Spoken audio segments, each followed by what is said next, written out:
To register A and B of the resistance 4 ohm and 6 ohm. दो resistance हैं, एक R A है और एक आर बी है। आर ए 4 ओम का है, आर बी 6 ओम का है और आर कनेक्टेड इन पैरेलल। इन दोनों को पैरेलल कनेक्ट कर दो आप, तो दोनों को पैरेलल कनेक्ट कर दिया गया, ये कनेक्ट कर दिया गया। R1 कितना है 4 ओम है, R2 कितना है 6 ओम है। ये पॉइंट हमारा M है या P क्यों मान लो P है और ये पॉइंट मेरा Q है। P ना मानो, M और N ही मानो क्योंकि पावर भी आ जाएगा इसमें कॉन्सेप्ट, ठीक है।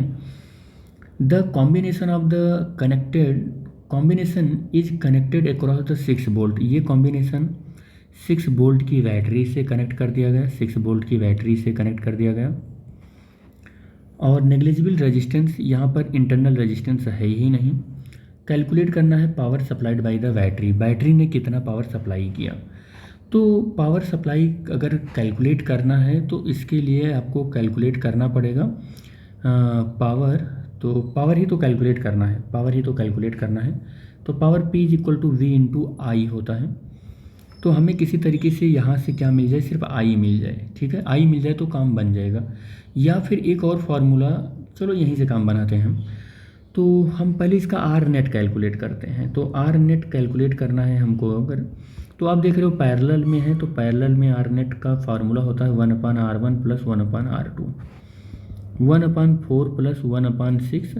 एलसीएम लेंगे तो ये हो जाएगा 12 एलसीएम हो जाएगा और यहाँ 3 हो जाएगा, यहाँ 2 हो जाएगा, 5/12 हो जाएगा। 1/R net equal to R net की जो वैल्यू आएगी वो आ जाएगी 12/5 ओम आ जाएगा। ये रेजिस्टेंस आ गया इसका। अब अगर हम इसका करंट पता करना है तो V/R से पता कर लेंगे। V की वैल्यू 6 वोल्ट है और R नेट हमको यहाँ पर कितना मालूम हुआ है अभी, 12/5।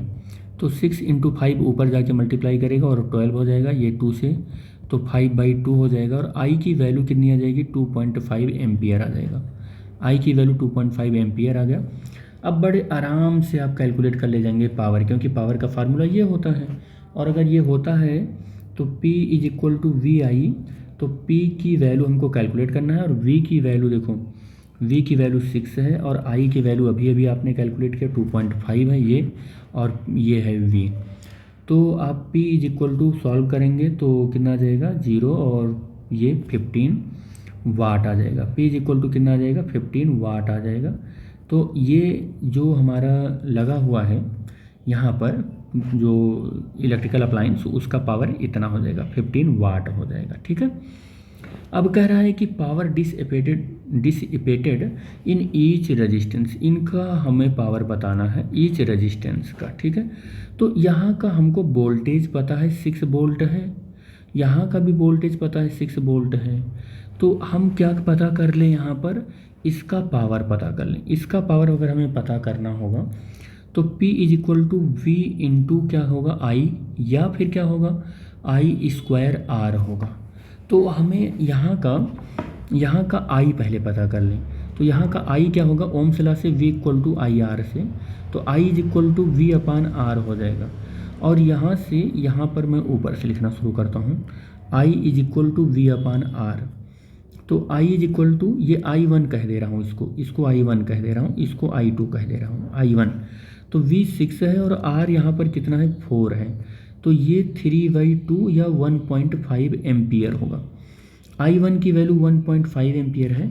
और यहाँ पर सर्किट में अभी आपने करंट 2.5 एम्पियर कैलकुलेट किया था, ये तो एक बात बताना, 1.5 एम्पियर इधर चला गया तो इधर कितना बच रहा है, इधर बच रहा है 2.5 माइनस 1.5, तो ये बच रहा है 1 एम्पियर का करंट। तो इधर आ रहा है 1 एम्पियर का करंट और इधर आ रहा है 1.5 एम्पियर का करंट। तो I की वैल्यू यहाँ पर देखो कितना हो जाएगा, I² R से कट रहे हैं तो I की वैल्यू 1.5 का होल स्क्वायर और R की वैल्यू 4 है। तो यहाँ का पावर हमको मिल जाएगा 2.25 और इंटू 4, और ये हो जाएगा 0 और ये 0 और 10, कितना हो जाएगा ये थोड़ा सॉल्व करते हैं। तो ये आ जाएगा 9 वाट आ जाएगा। तो इस वाले का 9 वाट आ गया। अब इसका कैलकुलेट करो, इस वाले का कैलकुलेट करो, वही सेम फार्मूला VI से या I² R से, VI नहीं I² R से, वी आई से भी कर सकते हो, वी आई, क्योंकि वी भी हमको मालूम है, आई भी मालूम है। तो देखो वी हमको 6 वोल्ट मालूम है और आई हमको यहाँ पर 1 मालूम है, तो हम देख रहे हैं कि 6 वाट आ जाएगा। कितना आ जाएगा? 6 वाट आ जाएगा, ठीक है। और इनको देखो 9 और 6 को ऐड करो तो 15 वाट आ भी रहा है, जो कि नेट हमने कैलकुलेट किया था। कहीं पर नेट कैलकुलेट किया था क्या? ये कैलकुलेट किया था, ये कैलकुलेट किया था, तो नेट भी आ जा रहा है, तो हमारा आंसर सही है।